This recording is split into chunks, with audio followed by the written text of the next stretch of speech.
What are we? What makes us what we are and what we're going to be? It's grit. It's what we started with last year, guys. Doesn't matter if you have one ass cheek and 3 toes. I will beat your ass. Can definitely compete with the big dogs. 10, 5, end zone, touchdown, Detroit Lions. You guys are unbelievable, man. I'm telling you. We are driven by Detroit. Hello, everybody, and welcome on back.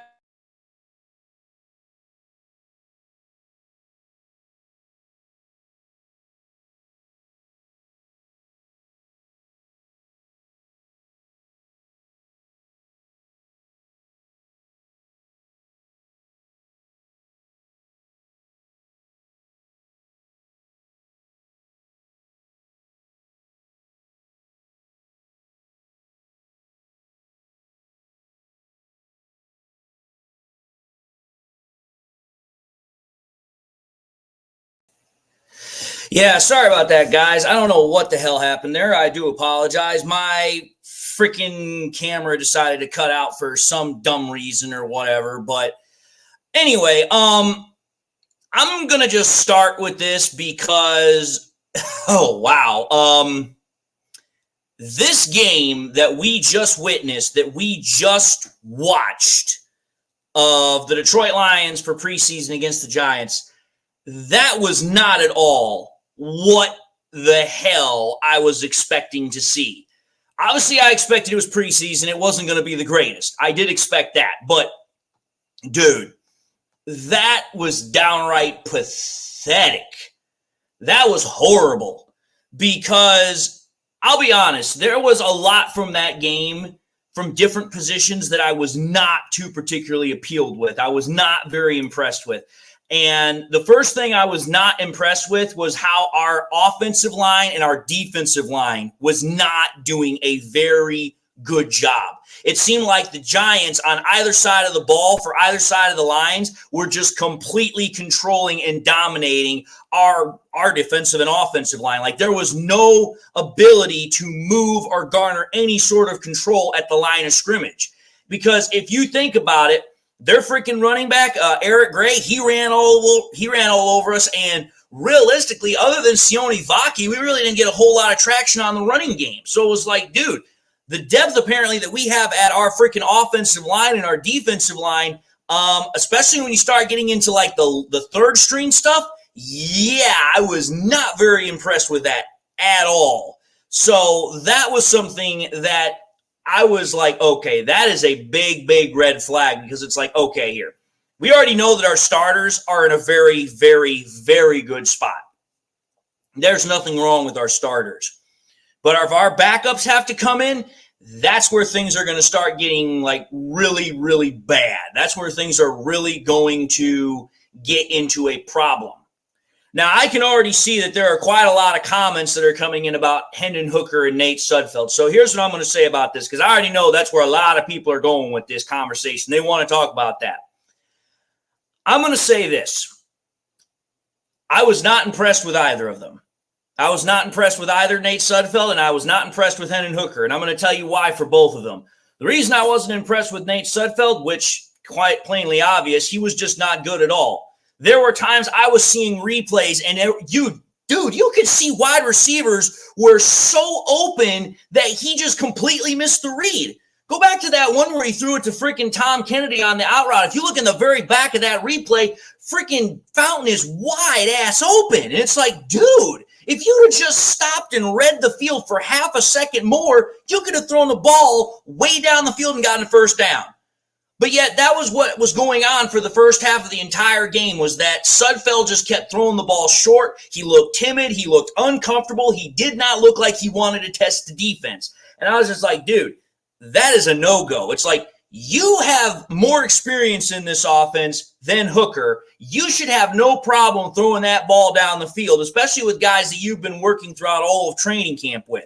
But yet Sudfeld was not throwing the ball down the field. He looked timid. He didn't look like he was ready to play the game. Now, I'm going to say this about Hendon Hooker. Was Hendon Hooker more exciting to watch? Oh, hell yes, he was more exciting to watch. He was definitely a shot of he was a shot of energy that was desperately needed for that second half of the game. But I'm going to say this. Did Hendon Hooker do a good job of playing quarterback? No, he did not. Was Hendon Hooker playing a great job of being an athlete? Absolutely he was. And here's why I'm going to say this. Because Hendon Hooker, if I recall correctly, he only made 2 completions, maybe 3. But both of those completions were not necessarily deep throws. They were very short, very easy throws, which, okay, the fact that those were his first throws, absolutely good. I'm glad that he completed those throws. But again, what I also saw was the inconsistency factor, because there were 2 throws further on down the field where he just literally airmailed the freaking wide receiver, and the wide receiver had no shot at getting it. And it's like, okay, that inconsistency factor that we've read from Justin Rogers, we've read from Tim Twentyman, we've read from a whole bunch of other people, it is definitely there. So yeah, there are times when Hendon Hooker can definitely hit the ball and put it right on the money. But there's other times where he just lets that ball sail and it goes out of the freaking picture and ain't nobody going to catch it. Now, I'm going to say this. Hendon Hooker, I love the athleticism. I really, really do. I love the fact that he can extend plays. I love the fact that he's not afraid to, pick up yards. I love the fact that he's able to actually have a second dynamic to his game. However, though, when I heard that Hendon Hooker got hurt, when I heard that Hendon Hooker got injured, I was like, oh, here we go. I was like, this already is spelling trouble. Trouble. Because, dude, I get it. It's preseason. As a first-time player, you're wanting to make a big impression. As a first-time quarterback, you're wanting to go out there, you're wanting to strut your stuff, you want to show what you got. I get it. I understand it. But, dude, there were 2 specific run plays that Hendon Hooker did, and I was just like, no. I was like freaking Mike Holmgren on the Packers sideline with Brett Favre in the early days. It was like, no. And it was just like, dude, the first play was when he lowered his shoulder and tried to go through a freaking linebacker and a safety. Granted, he did. But it's just like, dude, that's a no-go. Did you not learn what happened to freaking Cam Newton? He freaking screwed up his shoulders doing that. That's a no-go. You are not going to want to try and go up against linebackers and safeties who can easily beat you. Just because you did it the first time, that is an exception. That is not the standard. So it's like that was not a good sign on his part. And then on that one where he was closer towards the end zone and freaking he was trying to go for it and the one guy went straight for his knees, dude, I was like, oh, God, please do not hit his knee. Because I was like, that is the same knee, if I recall correctly, that his ACL just got freaking shredded. And I'm just like, okay, here. I like the fact that Hendon Hooker, he has no fear. He wants to go out there. He's playing loose. He's playing confident. And that's great, grand, and glorious. I like that. But, again, he is not playing smart. He's playing like, hey, you know what? I can just go out there and play my style and not actually play professional quarterback. Because the one thing I did notice is that there were times where Hendon Hooker would hold the ball and he would just instantly rely on going to running the ball. And it was like, listen, that works in college. You cannot do that in the professional ranks. You can't just tuck and run the ball every time there's nobody open. You have to go through your reads. You have to understand that sometimes it's better to just throw the ball away rather than trying to run and risk your body for an injury, which is what happened. And again, that's the problem with Hendon Hooker. He doesn't know how to play professional quarterback yet. He doesn't know everything about how, hey, you know what? Rather than trying to pick up that extra yard or 2, just take the slide. Pick up what you can get. I would much rather you take 7 or 8 yards rather than injuring yourself to pick up 1 extra yard. That is not how a quarterback is going to want to make a living. That is not how a team is going to want to make a living with their quarterback trying to do all that. Now, having all said that, was the ability for Hendon Hooker to go out and play a good experience for him? Absolutely it was. Those were valuable reps, and for what time he did play, he didn't really make any massive mistakes other than the fact that, hey, rather than trying to go through people, how about you just take a damn slide because now you're injured because of it. Other than that, I was not at all displeased with Hendon Hooker's performance. But again, I saw much more about Hendon Hooker's athletic ability than I saw out of his quarterback ability. Again, the accuracy problem, that's still inconsistent. The fact that he doesn't know when to, throw the ball away and all that other stuff, that's also inconsistent. And also deciding to try and go through people rather than take the slide, that's a big problem. And again, that's part of the reason why I believe he got hurt. Now, I'm going to say this. The quarterback problem, that is a big problem because now it's like, okay, everybody and their brother knows Jared Goff is the starting quarterback. He's a franchise quarterback. That's not changing over the next 4 or 5 years. But it's like, dude, the freaking announcers actually brought it up in the game. I don't know who was watching what broadcast, but I was watching the one on Fox with Phil Simms, Carl Banks, and all the rest of them. And they all pointed out something that was very, very prevalent and very quickly, easily to understand and recognize almost instantaneously. If Goff goes down, we are screwed. Because it's like, listen, do I trust Nate Sudfeld to run this offense? Hell no, I don't trust him to run the offense. After what I saw in tonight's game, it's like, dude, it took him all the way to the fourth quarter before he even threw a decent pass. And that was that 26-yard completion to Donovan Peoples-Jones. It's like, dude, you should not be waiting until the fourth quarter to start actually throwing some meaningful balls. Rain or not. You should be able to go out there and play meaningful football from start to finish. And that's not what I saw out of Nate Sudfeld. So I don't trust Nate Sudfeld to run the offense. Furthermore, I don't trust Hendon Hooker right now to run the offense because, again, of all the reasons I just aforementioned, he still hasn't learned about when to get rid of the football. He still hasn't learned how to go through his reads. He still hasn't learned that, listen, if you're going to run, slide. Don't try and take people head or shoulder on. So, again, I truly believe that we have a backup quarterback problem. We have a massive backup quarterback problem because I'm sorry. I know that Hendon Hooker was drafted to be the long-term backup quarterback solution, but it's like, listen, he's not ready to be the backup quarterback. And I'm going to say this right now. Even as bad as Sudfeld's freaking, even as bad as Sudfeld was tonight, I don't think that Hooker did anything to necessarily move the needle to where he's going to be who's going to be, playing number 2 next week. Now, he might just because Sudfeld was number 2 this week, but again, I don't think anything was done tonight specifically to move the needle one way or the other. So for me, I'm one of those guys where I'm just like, listen, if I was Brad Holmes, if I was Dan Campbell, I would be like, okay, we seriously need to try and find another guy to bring in to kind of upgrade the competition here. Am I saying a Ryan Tannehill? No, because let's understand something here. Ryan Tannehill is holding out of training camp right now for a reason. He wants to have a starting job. There's no way he's going to come here to Detroit. So you need to find somebody who's a solid vet, and at the same time, you also need to find somebody who's not going to break the bank either, which there are very, very few options on that front. So you might even have to start looking at the trade area. But my whole point of the matter is this. While I liked what I saw out of Hendon Hooker as far as the athleticism is concerned, he is not yet ready to be the solid number 2 backup. He doesn't have the experience. He still has a lot of things to learn. And I see what you just said there, Braylon Dennis. A.J. McCarron, I would be absolutely fine with that. A.J. McCarron has come in and played for the Bengals in the past. When Joe Burrow got injured, he did well in the UFL. I think A.J. McCarron would be a nice middle channel. But what I will say is this. While there's the stuff that I didn't like from this game, the one thing I did like, I loved watching our defensive secondary. Because go back to the beginning of the game when they freaking had Malik Neighbors out there, when they had Jalen Hyatt.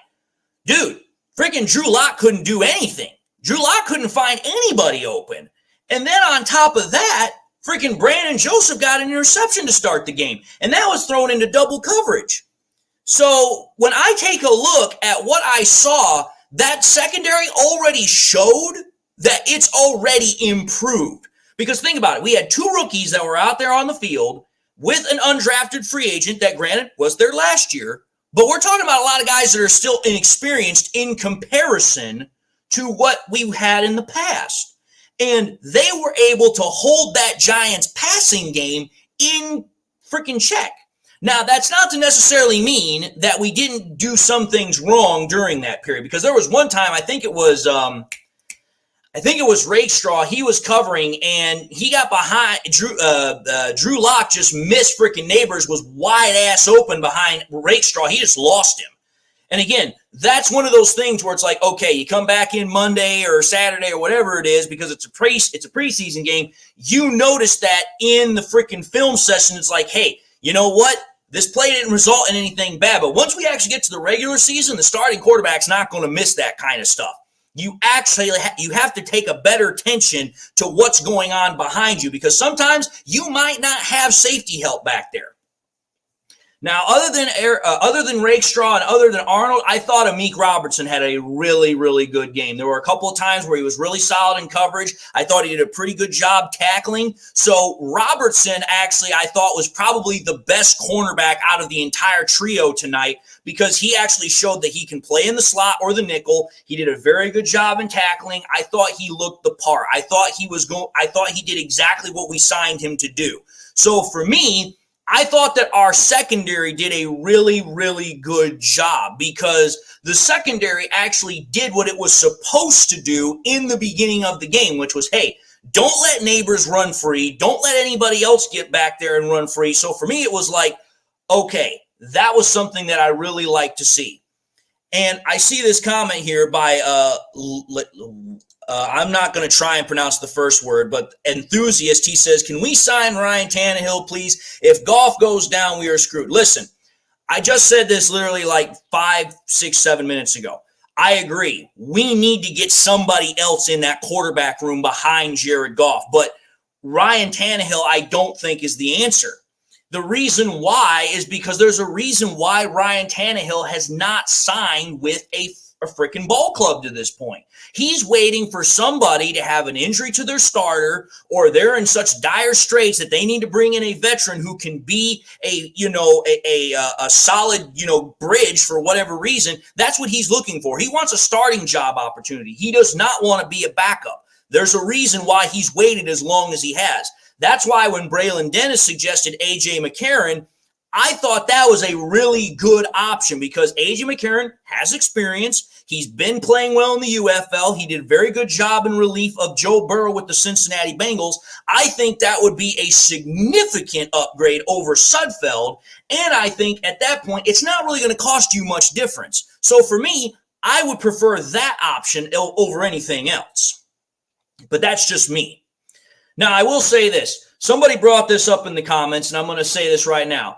Probably one of the best offensive players that I haven't talked about because I've just been dissing the offense because the offense really didn't do much of damn near anything. I'm going to be honest, our offense looked pitiful tonight.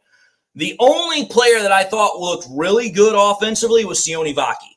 Sione Vaki was a breath of fresh air comparatively because I didn't see anything really good out of Craig Reynolds. Granted, he wasn't getting good blocking up front anyway, but Craig Reynolds really didn't do anything prominent. Neither did Zonovan Knight. But Sione Vaki, he had two good runs where it was like, hey, he was moving his feet. He was able to find ways to extend the plays, be a little shifty. I liked what I saw out of Sione Vaki. I was like, okay, now we can start seeing part of the reason why Brad Holmes drafted him to be a running back. Because it's like, hey, this guy clearly has the ability to play running back. He has the agility. He has the power. He has all the things you're looking for as far as a third-string running back is concerned. Obviously, he's not going to supplant Montgomery. He's not going to supplant Gibbs. But it's always good to have another option in case one of those two guys needs a breather or, heaven forbid, they go down with injury. So that was another thing that I thought was really promising.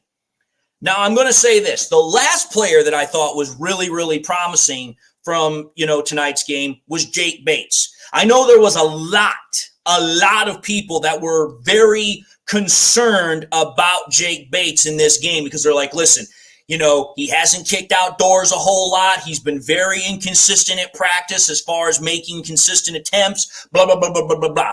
But I was like, hey, the one time that Dan Campbell decided to send the field goal kicker out, he nails a 53-yard field goal, and he has plenty of room to spare, not only in terms of accuracy, but well in terms of distance. So it's like, okay, clearly we know that this guy can kick a football, and we also know that, hey, when it comes crunch time, he can make the kicks. And again, I talked about this in a previous pre-recorded episode. I said, listen, I don't think there's anything wrong with Bates as far as his mechanics. I don't think there's anything wrong with Bates as far as his accuracy. I don't think there's anything wrong with Bates as far as his power. I think more than anything, it's just learning the transition from the UFL to the NFL. It's a different league. It's a different kind of monster. It's a different kind of pressure. You have to adjust to that.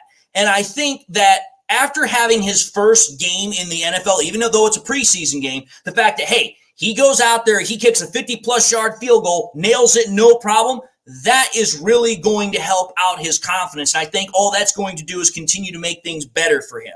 And, well, you have to think about it. Let's just think about this for half a second, folks. Without that field goal, we get shut out of the game. Think about that. Without that field goal, we don't score any points. So Jake Bates was the only point scorer we had on the whole night. So it's like, listen, you have to take with what you got. And I think Jake Bates is a pretty damn good solution. Nick Burton says, can we put you in as backup QB, David? I mean, I could probably do it, but I don't think the Lions would want me, to be honest. I'm a bit out of shape, and I haven't played football in quite a while. I know how to play it, but it's been a hot minute. It's been about 10 years since I played. So for me, it's just one of those things where, you know, I couldn't. Detroit Lions dynasty. I'll tell you this right now. I would love it if I could grow. I would love it if I could grow a goatee. I really would. The problem is that the military's kind of finicky about that stuff, because the military specifically states, and I'm an NCO, so I have to know this as part of AR 670-1, that the only facial hair that you are allowed to have, unless you have a shaving profile, is you're allowed to have what is, I hate to say it, but it's the P word as far as a stash. And it's supposed to be neatly kept. It can't go past the lips right here, and it can't go past the underlip right here. So literally, you have a mustache that's like a pencil line. So it's like, dude, there's no point in wearing that, because it really doesn't look that good on most guys. Like, I'll be honest, there are very, very, very few gentlemen that know how to. There are very few gentlemen that know how to pull off a mustache. Like, some of the best guys that I think can pull off a mustache are what are their names? You guys will help me out. It's the guy that plays in Blue Bloods. He also plays in Quigley Down Under. And the guy that's in Tombstone, and he's also in the He's also in the TV show The Ranch. I can't remember who they are as far as their names are concerned, but you know exactly what I'm talking about. They got those thick ass freaking mustaches, and it's like, dude, now that's a stash. That is a mustache. But anyway.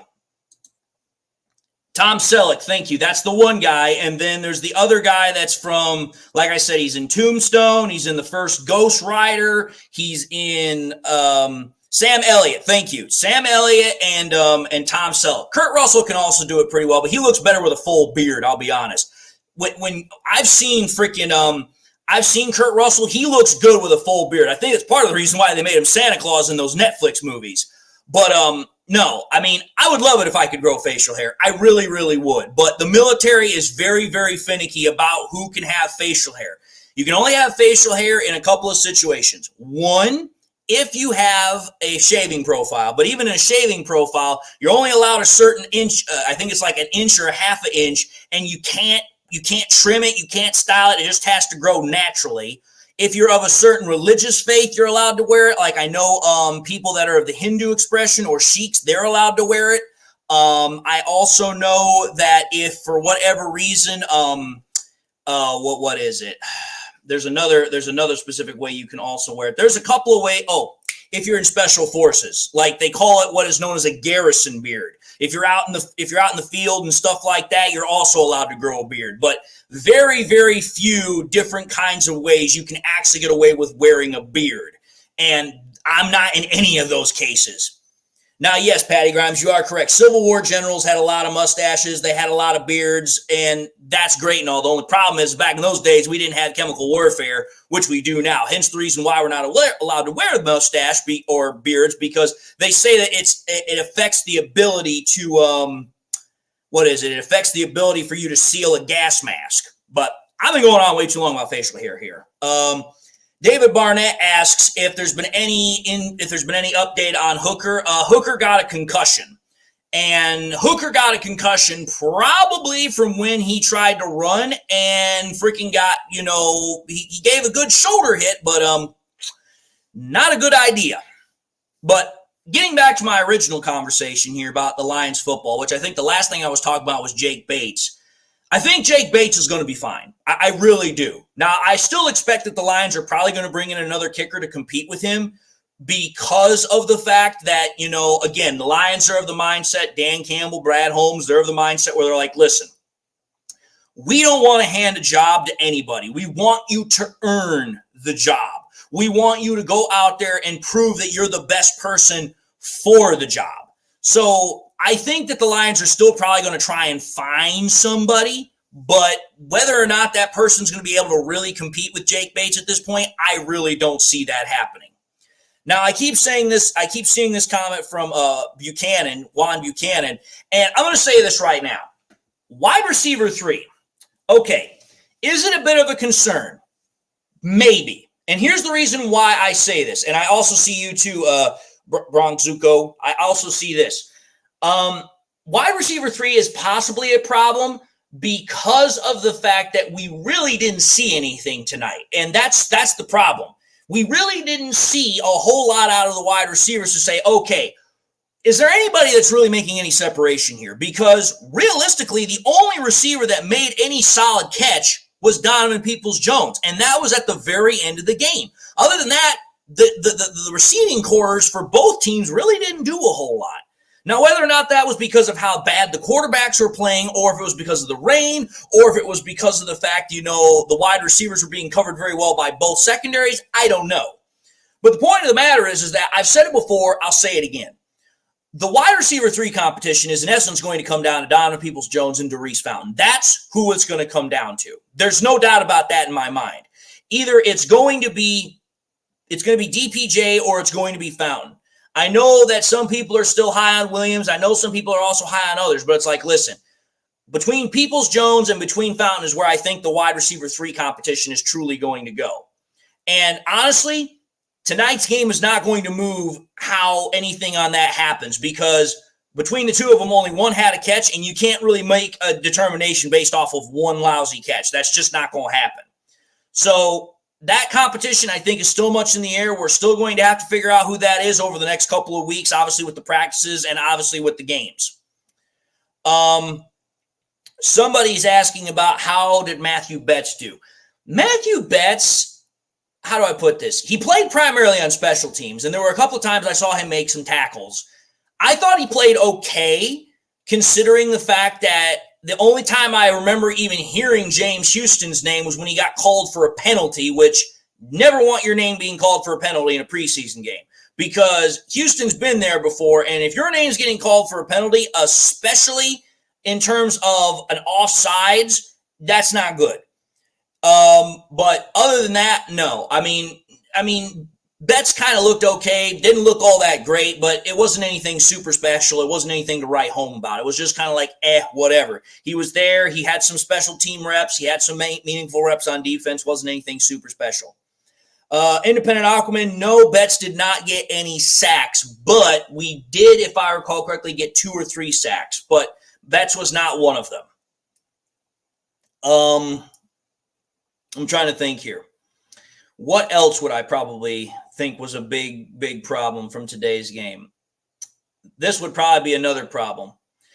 I'm going to say this right now, and I know there are some people that are probably going to agree with me, and I also know there are some people who are not going to agree with me. I still do not like the fact that even though it was a preseason game, Dan Campbell kept trying to go for it on 4th down. Like, I get it. I understand it. That's Dan Campbell's MO. He's always going to be aggressive. He's always going to go for it. I get it. But it's like, listen, after the 3rd time of getting turned away on 4th down, you should have pretty much figured out that we were not going to convert any on 4th down. Because let's think about it. The first 2 4th downs, we did not convert. This third down, we didn't convert, and we were only lucky to get the ball back because the guy that intercepted Nate Sudfeld fumbled the ball, and then we recovered it. And so for me, it was like, okay, at some point, it's like, I get it. You're trying to put the offense through a specific situation. You want the offense to go through what it's like to be on fourth down. I get it. I understand it. You're trying to run guys through situations. You're trying to see who responds to pressure, who does not respond to pressure. I get that. But at the same time, you're also trying to see what you got at kicker. You gave Jake Bates one shot and he delivered. Why not deliver him with a second shot? Why not see if he can continue to be consistent? The offense had already been proven that it was not going to be consistent. It had already failed 2-3 times throughout the night. Why not let Jake Bates go out there and at least try and pad the score, make it look a little bit more representable of a decent contest? But to me, it was like, okay, I understand that Dan Campbell is all about, trying to push the boundaries. I know he loves to go for it on fourth down. And you know what? I'm fine with it about 90% of the time. But here's the problem. This is a preseason game, folks. It doesn't matter if you win or lose because it doesn't matter. It's not going to affect your record because after week 3, hey, you're not going to have that record anymore. It's going to go back to 0-0. So it's like, listen, whether or not you score the touchdown, whether or not you convert the fourth down or not is irrelevant. It's whether or not you're able to see if guys can actually perform in a situation. And it's like, listen, the offense had already failed 2 or 3 times prior to. Why not let the special teams go out there, let Jake Bates get some more opportunities to actually prove that, hey, he can be a competent kicker. He already did it once from 53, so it's like, okay, let's see if he can do it from other ranges because that's been the reports in training camp. It's like, oh, he'll make some from here, he'll make some from there, but then he misses from there and he misses from here. So it's like, okay.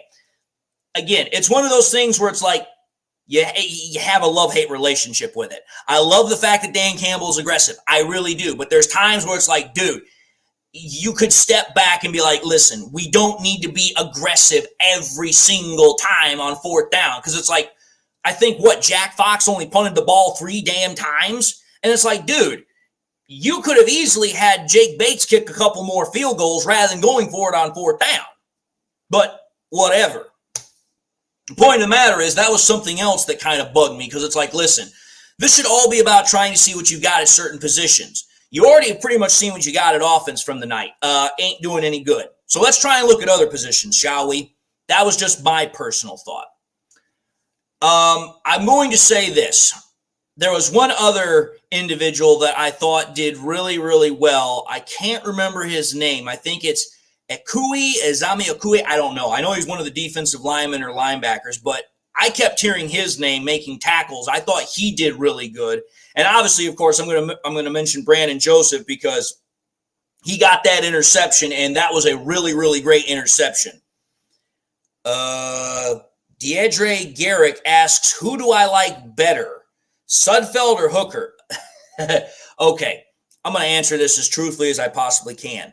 I don't really like either one better than the other. The way I look at it is who can do the job better.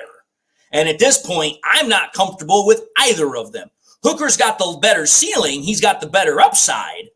But at this point, I don't trust either of them to do the job. Thank you, Braylon Dennis. It was Isaac Akuo. Hopefully I pronounced that correctly. Isaac Akuo. Dean DeGreer asks me, you don't care that we lost the game tonight? Okay, let me explain it this way. There's a level of degree of care that I have. Here's how I'm going to explain this. Do I care in the long scheme that we lost the game? No, I don't. The reason why is because preseason games don't matter. They literally do not matter. Because once you get to the regular season, everybody goes back to 0-0. It doesn't matter. That's why when the Bears fans are like, oh, we won our preseason game, it's like, dude, shut the hell up. You're going to go back to 0-0 anyway, just like the rest of us. So it doesn't really matter.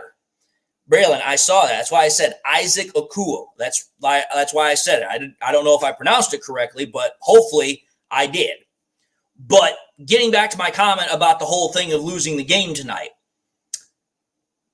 the only reason why the game lost bothers me is this. Because there was a comment that was made during the broadcast that I watched, and it was on Fox. Like I said, it was with Carl Banks and it was with Phil Simms.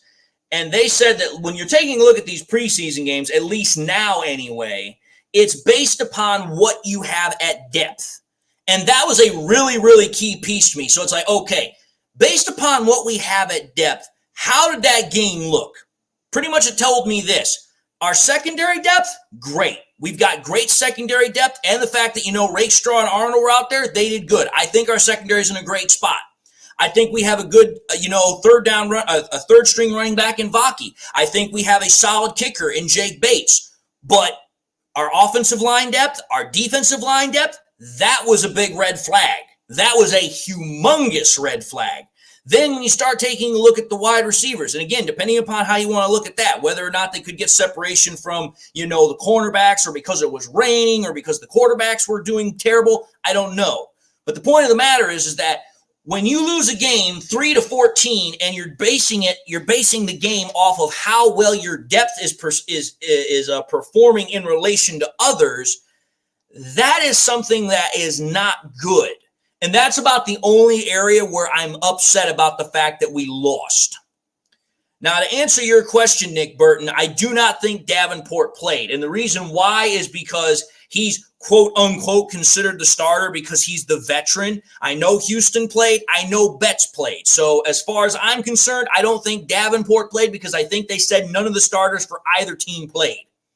So for me, it's like Davenport's not going to play. I don't think they're going to risk him playing because, well, one, he's injury prone, but also two, he's probably the most experienced opposite of freaking Hutchinson, so they feel like he doesn't have to play.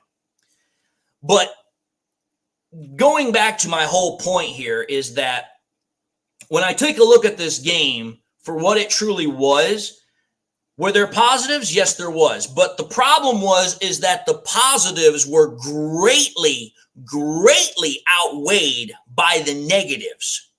So for me, it was like, okay,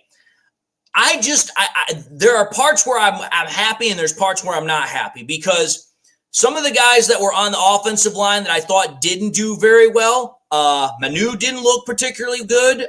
There were times where Swordstill didn't look particularly good. So it was like, okay, I know for a fact Manu was drafted out of Canada. And you know what? He hasn't had a whole lot of time playing the sport. He's considered a very raw prospect. He's considered green. He's going to take time to develop. I get that. But it's like, okay, here. We drafted him in the 4th round. So it's like, I would hope and pray we're going to see more out of him much sooner rather than later. And then with Swordstill, it's like there were times where he looked okay at right tackle. But there was that one time where Sudfeld was in and he was playing quarterback, and that freaking Giants edge rusher, he literally just freaking flopped him out of the way and had Sudfeld to the ground literally within like 2 seconds. It's like, okay, that's something also I don't want to see, especially from a guy that was there last year. When he was in college, he played right tackle. That was his main position. So it's like, okay, there are areas from certain positions, certain players, I should rather say, where I'm like, okay, this is not looking good here. Now, understand something. I understand this is the first preseason game, folks. So part of this is a bit of a knee-jerk reaction. Part of this is a little bit of an overreaction. But I think I can speak for most people. It's like, listen, what I saw with my own eyes was definitely not what I was expecting, and it was definitely not what we were hoping to see. Because I'm telling you this right now, one of the biggest questions that everybody had for going into this game was what kind of situation we had with the backup quarterback situation. And after tonight's game, I'm telling you this right now, nobody, and I mean it, nobody should be comfortable with what we have at our backup quarterback position. And I'm telling you this right now, if Campbell, if Brunell, or if some other coach comes out and says, oh, you know what, we thought that Sudfeld did really good, or we thought that this was done really well, but this, I'll be like, dude, I don't care what you say. I can watch a game with my own 2 eyes. I don't have to be an NFL level coach to look at a player and say, yeah, that guy does not know how to play the position, or if he does know how to play, he's not a good player at said position. Sudfeld is not a guy you want to be your long-term number 2 quarterback. You simply don't. The whole basic premise of a number 2 quarterback is a guy who can come in the event of an injury or suspension or whatever the case is to the starter, hold down the fort for like a couple of weeks, and then boom, you're able to then go in until the starter comes back, and then you're back to where you were. Buddy says, did Campbell have a presser tonight? If I had to take a guess, he probably didn't because it's a preseason game, number one. Number two, they're away. And number three, it's late. So chances are, if there was a presser, it wasn't aired. Or if there is going to be a presser, it's probably going to be tomorrow once they get back to Michigan. That would be my best guess because it's freaking 11 o'clock. They're not going to want to sit and do pressers and interviews and all that nonsense this late, especially for a preseason game. So if he did, I didn't hear about it. I didn't see it. I'll probably watch it later because I definitely want to hear what his observations were, but I just didn't see it. I'm trying to think here. What were some other things from this game that I definitely wanted to talk about? The other thing I think I want to talk about is a little bit more in depth about the overall defense, because I think going into this game, everybody had the concept that, you know what, Ben Johnson, the offense was going to be fine. But in reality, I thought the defense actually played substantially better than our offense did. Because if you think about it, other than the second quarter, I don't think we gave up any points to the Giants in the first, third, or fourth quarter, which tells me that, hey, apart from those two runs from Eric Gray, our defense actually did a pretty damn good job. Now, again, I understand it's backups. I understand it's preseason, which means we're running vanilla concepts against other vanilla concepts. So, again, not exactly the best litmus test, not exactly the best judging stick to say, hey, who did the better job here? But it's like, listen, the defense has been such a problem over the last couple of years as far as not being able to perform. The fact that the defense actually did better than the offense, which has typically been outperforming the defense over the last couple of years, I thought that was rather encouraging. And the fact that our defensive secondary, which I've said it before, I'll say it now, and I hope I don't have to say it again, it used to get carved up worse than Thanksgiving turkeys. It actually looked like our defensive secondary was pretty damn good. It actually looked like we were able to hold their wide receivers and quarterbacks in check. Now, again, I understand we were going up against freaking, Drew Lock, and we were going up against, what's his name? Number 15, the guy that was like really big last year. I can't remember his name off the top of my head, but those guys aren't those great of quarterbacks. So I understand, again, keeping it in the proper perspective here. It's just like, okay, the whole point of the matter is that for the first time that we're having action in the preseason, it looked like, hey, we did a very solid job. Rakestraw had a very good game. Didn't really give anything up. He did have one bad play where he lost, he lost track of neighbors. But other than that, I thought he looked pretty well. Same thing with Arnold. And like I said, also Robertson. I thought all three of them did a very good job in coverage. And thank you, Braylon Dennis. Thank you, Patty Grimes. It was Danny DeVito. Or not Danny DeVito, Tommy DeVito. Danny DeVito. Danny DeVito is only like 5'2". He couldn't even throw a ball over the offensive line if he stood up. Anyway, point of the matter is relevant. When I look at the defense, what I saw was that defensive secondary actually showed me that it made serious progression this offseason. It actually made strides, which was something I think all of us Lions fans were really, really hoping to see in these preseason games and training camp practices, especially considering the reports we heard out of the training camp joint practices with the Giants where they're like, oh, yeah, freaking Malik Neighbors caught 17 out of 17 passes, absolutely roasted us. But yet, no passes were thrown to Malik Neighbors tonight. He wasn't even a factor. Dana Ralston says, Hooker definitely has some wheels on him, but the accuracy was lacking. Hope he's okay. Suggs looked horrible, no rhythm, slow on reads. I mean, that's in essence what I got. The only other thing I would add is, again, I like Hooker's athleticism, but for the love of God, you have got to learn when to freaking slide, and you have got to learn when to throw the ball away. You don't have to make a play on every single play. And you sure as hell do not want to be risking your body for 1 or 2 extra yards. This ain't the damn Super Bowl, and you ain't John Elway trying to do a helicopter midair. Just saying for what it is. Hooker looked good as far as an athlete, but as far as a quarterback, he's still got a long, long way to go. He had some throws that looked good, and he had some other throws where it was like, listen, he couldn't hit water if he fell out of a boat. That's how bad those things were airmailed. But again, you got to take the good with the bad. So for me, it was like, hey, you know what? Some things are going to look good. Some things are not going to look so good. You just got to take it with what it is. It's the first preseason game. Ain't nobody going to be looking like freaking $1 million. At least not in theory. But my whole point is this. There was more bad out of this game than good. Now, does that mean I'm panicking? No, I'm not panicking. I'm not worried. Because again, it's preseason, folks. And this is backups going up against other backups here. If this was starters going up against backups and we got the same result, then I would be in panic mode. Then it would be DEFCON 1 and we're raising all red flags. But it's like, listen, folks, this is backups. I'm not too worried about it. What I will be worried about is if over the next 2 preseason games that we have is if this does not get better. Because we have to understand something here. Provided Hooker is able to pass the concussion protocol, he's going to play in the next preseason game just like Sudfeld.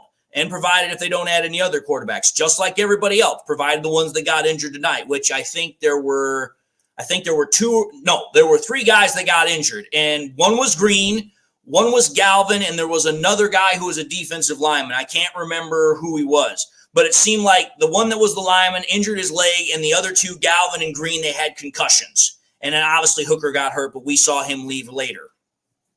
And again, I see this comment by D Original about Tannehill. Again, I'm going to say this again because I cannot stress it enough.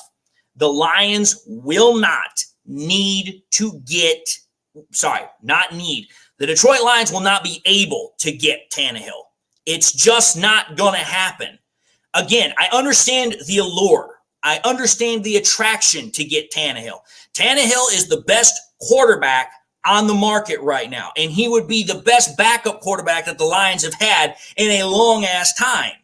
But Tannehill's not going to take a backup quarterback job. He's not going to do it. Tannehill has waited this long in the preseason for a reason, and it's because he wants to become a starter somewhere.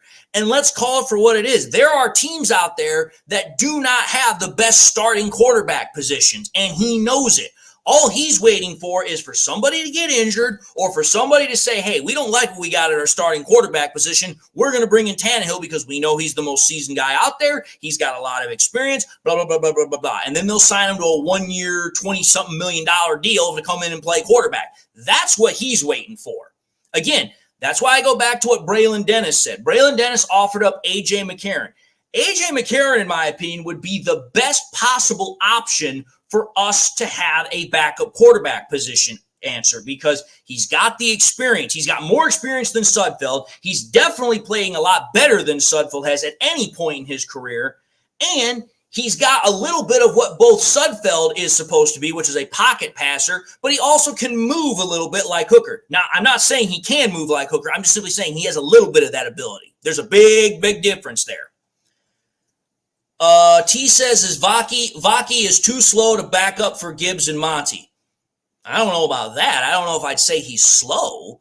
I mean, he might look slow in comparison to Gibbs, but I thought he looked just fine. Dan asks, did they say how bad the Bada injury was? Well, let's put it this way, Dan. When they're thinking about bringing out the cart and at last minute they decide to let him hobble over to the sideline, I can think it's a pretty serious injury. At the bare minimum, since he wasn't putting any weight on his leg, you're looking at a potential high ankle sprain, which those can take weeks to recover from. Nick Burton, no. Nick Foles just retired, and I don't want Jimmy Garoppolo. I've seen practice reports, and I've seen practice videos from the LA Rams, and Jimmy Garoppolo looks as bad as he's ever looked. And that's with freaking Sean McVay coaching him right now. So I don't want anywhere near Jimmy Garoppolo. But, again, the point of the matter is that when I take a look at what I saw today, good and bad.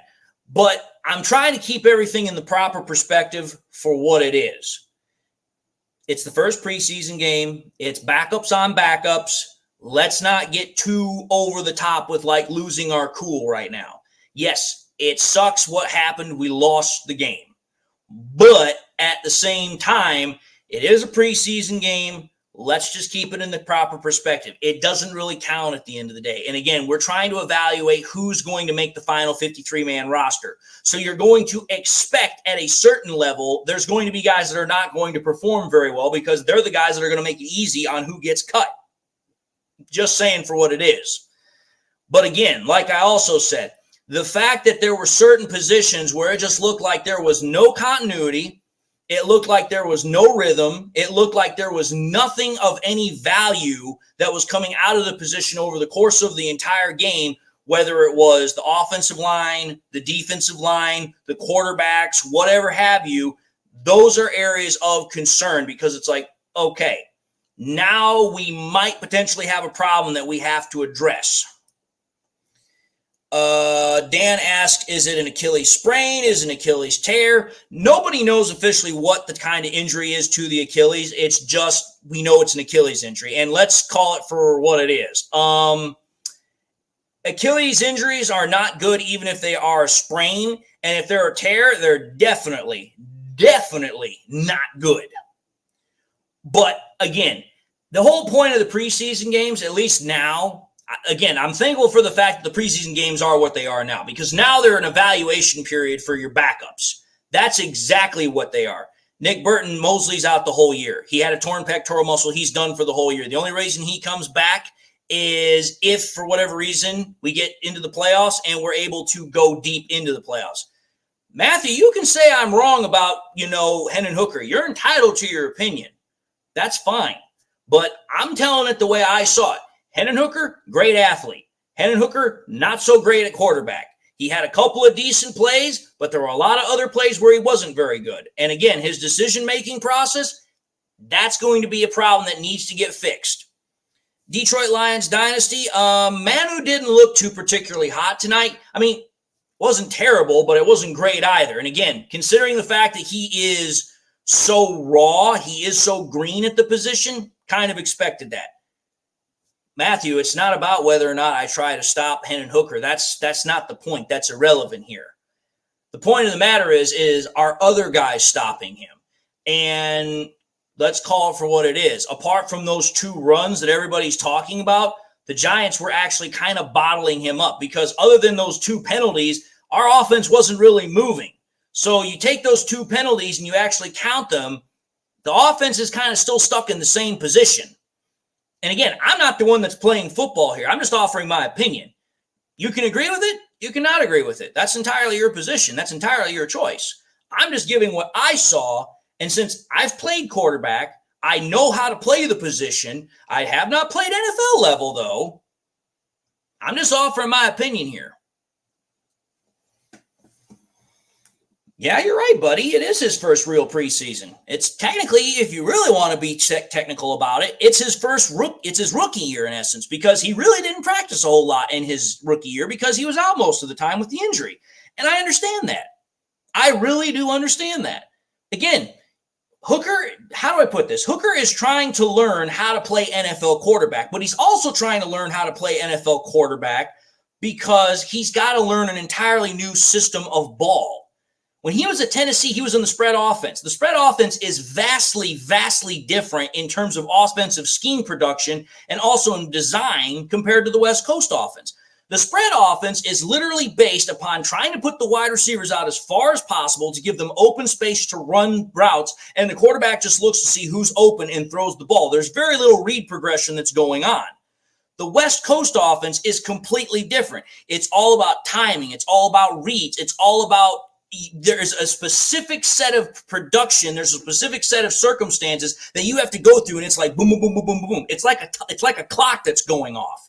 And for quarterbacks, they have to learn how to operate within that clock. Okay, 3-step drop. You hit that 3rd step, boom, the ball comes out. 5-step drop, hit that 5th step, hitch step, boom, ball comes out.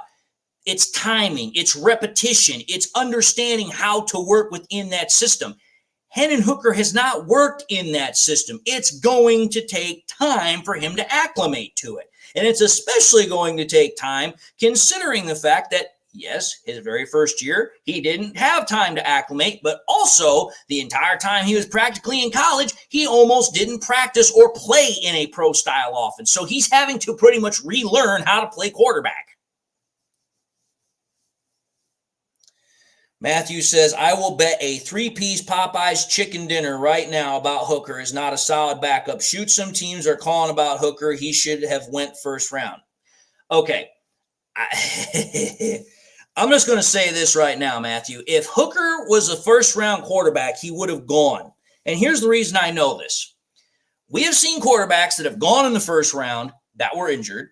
We have seen quarterbacks that have gone in the first round that were old.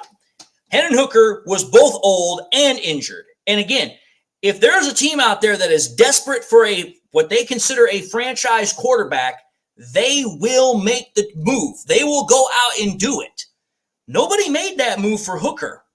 So you have to ask yourself the question, are 32 teams wrong in their assumption that he was not a first-round draft pick talent, or is it quite possible that everybody got the same vibe that, hey, he's not really a first-round talent. He's more of a long-term developmental project. Matthew, I played football for a decade. I played it in college. I played it in high school. I played it in middle school. I played quarterback a good third of my life. I'm 30 years old. I know how to play the position. I've talked with people who've played the position. I'm telling you, it's just my opinion. You're entitled to your opinion as well. That's all I'm saying. You don't have to agree with me. I'm just simply saying what I saw out of Hooker was that he was a physically good player, but his quarterback skills leave something to be desired. That's all I am saying. And again, you have to consider it from this perspective. If Hooker was really that good, why is he not the starter right now? Why did the Lions give Jared Goff a 4-year, $212 million contract? If he was the best player, or if he was the best whatever, a first-round talent like you're claiming, then there would have been no reason that the Lions would have given Jared Goff that kind of a contract. Just saying. And again, Matthew, now you're getting ridiculous here, friend. I'm trying to be sensible with you. Now you're starting to get arrogant. Now you're starting to get very, insulting. I am trying to just give you my opinion. I'm not telling you it's the gospel truth, because there are people that will take a look at what Hendon Hooker did and they'll say, hey, you know what? It was a great game. I'm looking at it and saying, hey, you know what? He did good in certain areas. He didn't do good in other areas. It's that simple. Dana says Houston got a bone bruise. I don't remember hearing about that, but I mean, it wouldn't surprise me. Hendon Hooker, not Hendon Hooker. Jeez, we've been talking about him for so long. Freaking Houston, pardon me, that's where I got screwed up. Both of them have an H in their name.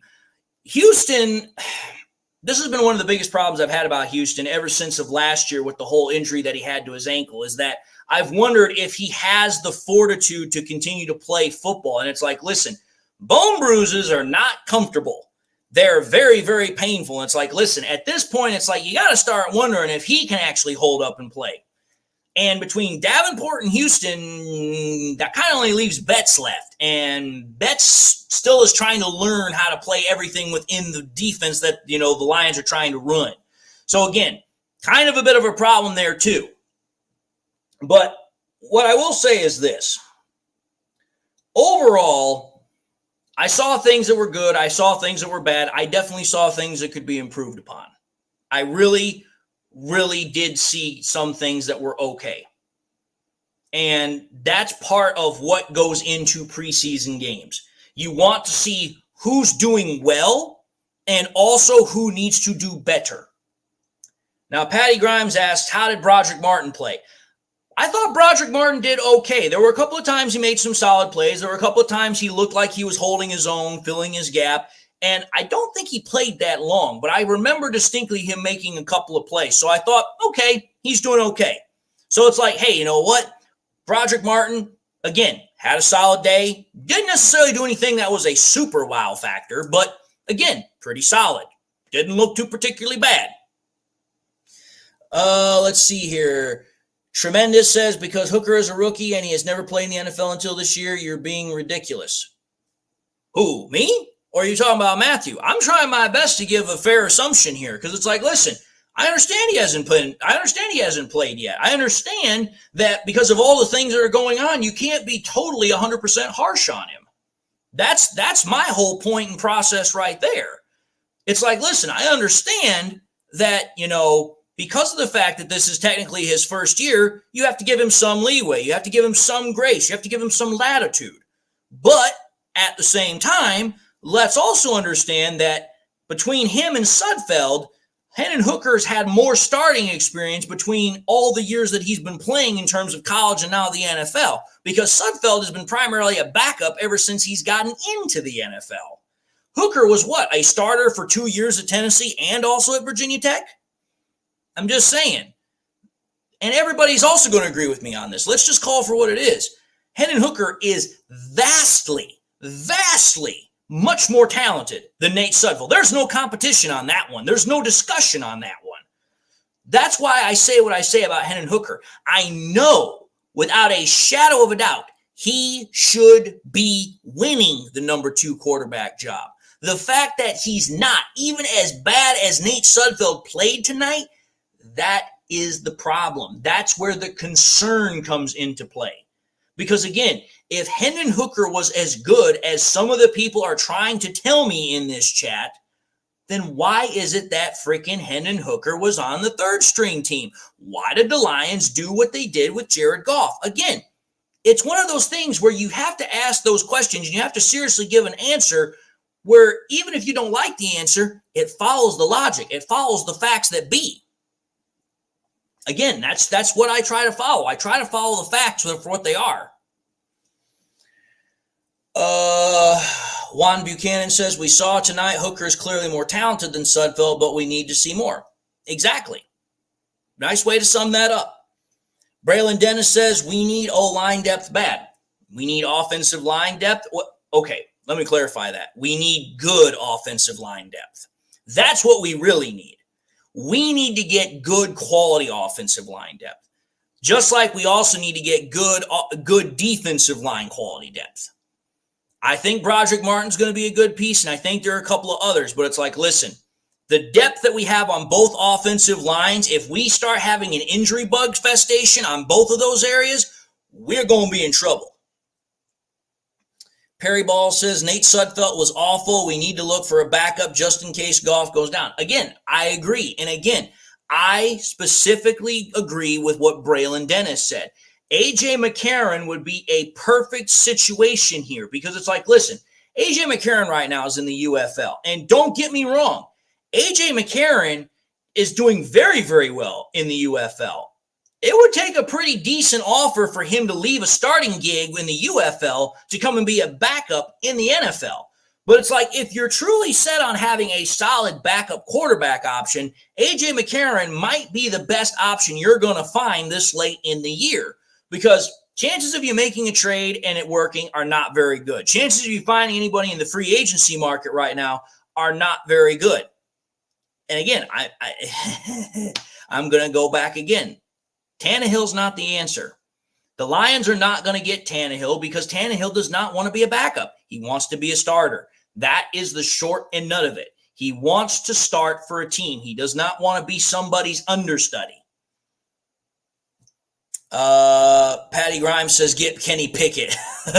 Oh, boy. Kenny Pickett. Boy, now that would be something. I don't know if the Eagles would even be considering about getting rid of him because now they've got at least a solid option behind Jalen Hurts if he goes down.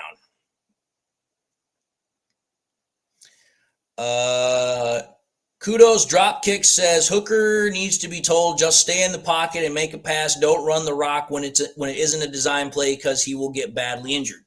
Something I have said virtually throughout the entirety of this podcast. Again, I've also said this in times in the past too. When it comes to scrambling quarterbacks, there is a reason they do not last long in the NFL. And if they do have the chance to last long in the NFL, they don't typically stay good for very long in the NFL because they get more prone to injury. There's a reason why RG3's career fizzled out as fast as it did. There's a reason why freaking you look at Cam Newton's career, his career pretty much had one good year and then he was done. It's because they don't ever learn to not scramble and not put their bodies out on the line, and then their bodies start breaking down. J-Rod Lamont says Adrian Martinez. Adrian Martinez, if I recall correctly, he is already on another team, so we would have to trade for him. But Adrian Martinez, I don't know if I would consider him a better option than Nate Sudfeld, because when we had him, was he decent? I guess you could call it if you want to compare him to Nate Sudfeld, but I would want somebody that's better than Nate Sudfeld and Adrian Martinez. That's why I keep saying A.J. McCarron, because it's like, listen, the UFL season's over. If you go out and you offer him a contract, he's got nothing he's doing right now. Offer him a decent contract to come and be a backup. I don't think he'd have a problem doing that. And then it's like, hey, if you know what? Once the NFL season is done and nobody wants him, he can go back to the UFL. I'm just simply saying, is Adrian Martinez a better quarterback than Nate Sudfeld? Yeah, he's better, but how much better? That's the question. Is like, is he a lot better or is he just marginally better? I want someone who's a lot better, not just marginally better. Papa D says, what a shit. Tonight's game was a shit show. Yeah, I'll agree with that. Tonight's game was not the best game. Not good at all. T says enough about Hooker and Sudfeld. Let's talk about pass rush and how bad the offensive line is. QB did not have time to make decisions because of bad offensive line. The Giants had more sacks than we did. Again, I talked about that earlier in the show, and I've kind of sprinkled it throughout the entirety of this show. Listen, I thought that both of our lines, defense and offensive line, got pushed around, got dominated by the opposing Giants lines, because it was like, listen, you go back to that one touchdown in the end zone near the goal line, they freaking showed it. And it was like the parallel view. It was like you were looking straight down the line. You could literally see the Giants' offensive line. As soon as it engaged our defensive line, there was just a massive pushback. And our defensive line did nothing to stop it. That's a problem. Our defensive line should be able to at least give some damn resistance. Our defensive line wasn't giving much of any resistance. And the same was true for most of the time with our offensive line. Again, there was a time when, like I said, I mentioned it earlier in the show, Nate Sudfeld got sacked, and Colby Swordsdale was the one that gave up the sack. He's at right tackle, and the guy that engages him, he almost in essence just kind of shoves him out of the way, and Swordsdale almost gives no opposition. And it's like, okay, that's also a problem. You should be able to give some sort of resistance. You should be able to give some sort of opposition to where it's like, hey, the opposing offensive or defensive line is not just pushing you around. And that was where I was like, okay, there were times where I was like, I'm seeing a problem here. Now, again, am I saying that happened every time? No. There were times, obviously, where both Hooker and Sudfeld had pocket time. They both had that at certain periods. And there were times where, hey, our defensive line was able to get in the backfield and make some plays. But it's like, listen, that needs to be much more consistent. Again, when you're going into these preseason games, you want to see guys who are most consistent throughout the game.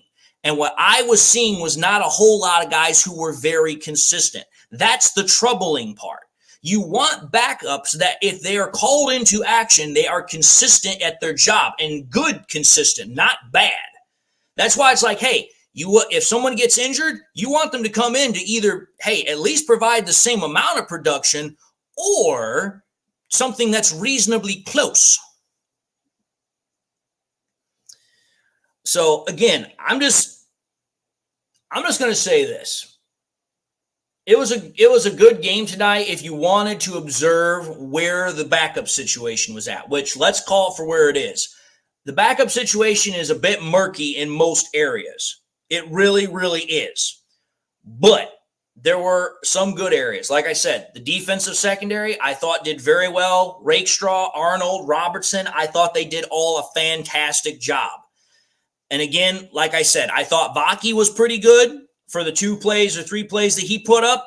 I thought that Jake Bates looked pretty good kicking the football the one time that he did as far as a field goal. And the fact that he knows the new rules as far as with the kickoff, that's a plus right there. So again, there are positives from tonight's game. There are positives. But there are, like I said, other things that definitely need to be worked on. There are definitely things that need to be resolved. And I think that as we go further in training camp and as we get into these other preseason games, we should, heavy emphasis on that word, should in theory see those things continue to get better. How quickly they get better or how much of a progression they get better at as time goes by, I don't know. But we shall see. But anyway, I think I've talked quite a bit about what's been going on here. And at this point, I'm kind of repeating some of the same stuff, which I think for some people is probably getting a little bit annoying. Plus, on top of that, it is almost midnight, and I'm pretty sure some people do have to work in the morning. Kamal, I've already kind of answered this, but I'm just going to say it again.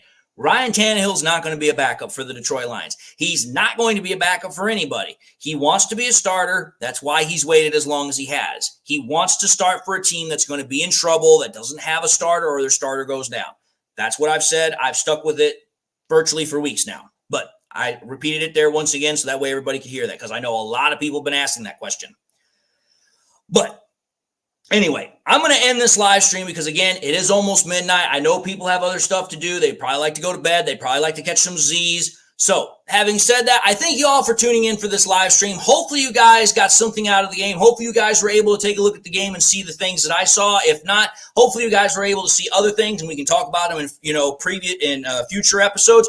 But until that time, I just want to encourage anybody that watches this after the recording is done to please subscribe, please share, obviously join the MCM family. We got a pretty nice family here of people that come in and pop in for conversation. So please do so. And with that having been said, I hope everybody enjoyed the content. I hope everybody's having a great day. Hope you got something in your life that makes you happy, makes you smile. God bless. And until the next time we meet, I'll see you all in the next, live stream or episode. So good night, everybody. Hope you all are doing well. Sleep.